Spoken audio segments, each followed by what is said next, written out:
Mars media நேயர்களுக்கும் அன்பர்களுக்கும் இந்த நாள் இனிய நாளாக அமைய எல்லாம் வல்ல இறைவனை பிரார்த்திக்கின்றோம். இந்த சேனல் உங்களுக்கு பிடிச்சிருந்தா மறக்காம சப்ஸ்கிரைப் பண்ணுங்க, ஷேர் பண்ணுங்க, லைக் பண்ணுங்க, கமெண்ட் பண்ணுங்க. அன்பான மேஷ ராசி நேயர்களே, ஓம் ஸ்ரீ குருப்யோ நமக.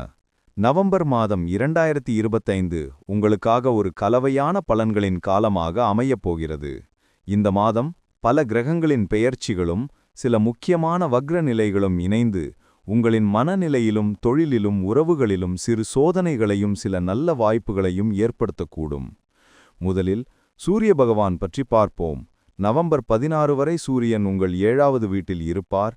இது உங்கள் துணைவர், கூட்டாளிகள், பங்குதாரர்கள் போன்றோருடன் தொடர்புடைய வீடு. இதனால் இந்த காலப்பகுதியில் சில நெருக்கமான உறவுகளில் கருத்து வேறுபாடுகள், தன்னம்பிக்கையில் அதிகரிப்பு, சில சமயங்களில் வாத பிரதிவாதங்கள் தோன்றலாம்.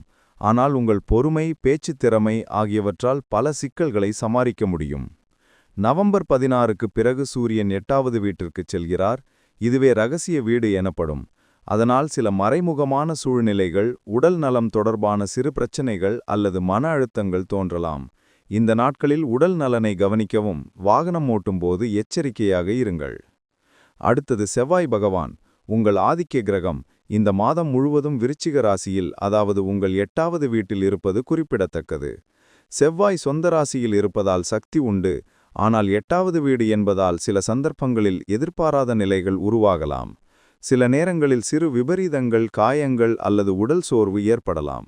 எனவே இந்த மாதம் கவனமாக இருக்கவும், அதே சமயம் இரகசியமான திட்டங்கள், மறைமுகமான வாய்ப்புகள் உங்களுக்கு நன்மை தரும்.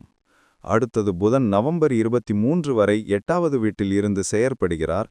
அதன் பிறகு வக்ர நிலையில் 7வது வீட்டில் திரும்புகிறார். இதனால் உங்கள் உரையாடல்கள், பேச்சு திறன்கள் மற்றும் வணிக உறவுகளில் சிறு மாற்றங்கள் இருக்கும். சில சமயங்களில் குழப்பம் இருந்தாலும் உங்கள் புத்திசாலித்தனமான அணுகுமுறை மூலம் நிலையை உங்கள் பக்கம் திருப்ப முடியும்.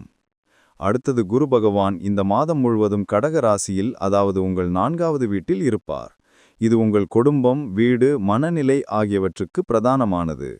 குரு சொந்த நட்சத்திரத்தில் இருப்பது நன்மை என்றாலும் நவம்பர் 11 முதல் அவர் வக்ரமாக மாறுகிறார். இதனால் குடும்பத்தில் சிறு கருத்து வேறுபாடுகள் அல்லது மன அழுத்தம் உருவாகலாம். ஆனாலும் உங்களின் அமைதியான மனப்பான்மை அனைத்தையும் சரி செய்யும்.